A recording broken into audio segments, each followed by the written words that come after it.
Happy Friday, everybody. We made it. Almost, at least until we get the workout done. This workout, name TBD, wasn't quite in there yet. There was a picture in Sugar WOD. You guys probably know who that is. And I plead ignorance. I was a little bit too old when the Harry Potter books came out, so I never got into it. So sue me. I apologize. So whoever that guy is, I don't think he has a nose. That's what the workout's going to be named after. Bit of a choose your own adventure tomorrow. The format's going to stay the same for whichever exercise you choose, but at least you get to pick between three of them. A weightlifting movement, technically a cardio movement, and a gymnastics movement. The format, of course, is death by. Ooh. Death by workouts are always the same format. They always start out pretty slow and easy. They get progressively worse and worse until death. So no matter what exercise you choose, during minute number 1, you're going to do 1 repetition. That's it, 1 rep.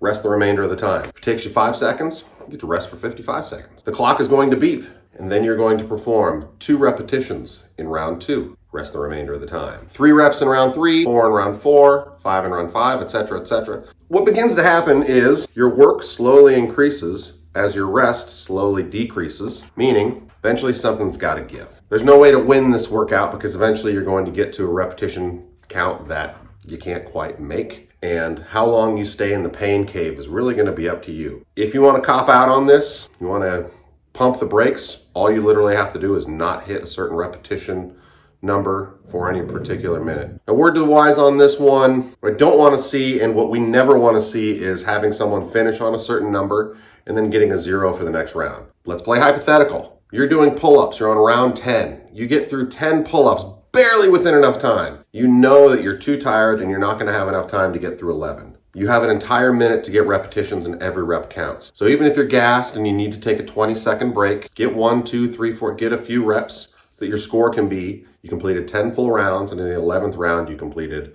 X number of pull-ups. Sometimes you can get really close. Like let's say you're on round 12 and you just can't quite get to 13. You do 12 pull-ups in round 12, and then in round 13, you do 12 more pull-ups, you're 1 short, you're done. So even though you finished in round 13, your last successful round was 12, your score would be 12 plus 12. The movements we have to choose from are pull-ups, which is our gymnastics movement, power snatches, which is from the floor up to overhead at a kind of moderately lightweight, 95 and 65 for RX. Whatever weight you choose, I want you to be able to do touch and goes on that. Finally, lateral burpee over bar. Gross. Chest touches the ground, 2-foot jump, 2-foot takeoff, sideways over the bar, back and forth. There is a buyout, which you'll see in Sugar WOD, and that is untimed, and that could be a 1,000-meter row, an 800-meter run, or a certain amount of burpees. I forget what that is as well. Again, because this is untimed, 70-80% effort, this is going to be just your finisher for the day, so you don't need to keep track of how long it takes you to get there. Just something you're going to do to finish out and flush out some of that lactic acid from your post-death experience. Choose your own adventure. Choose wisely.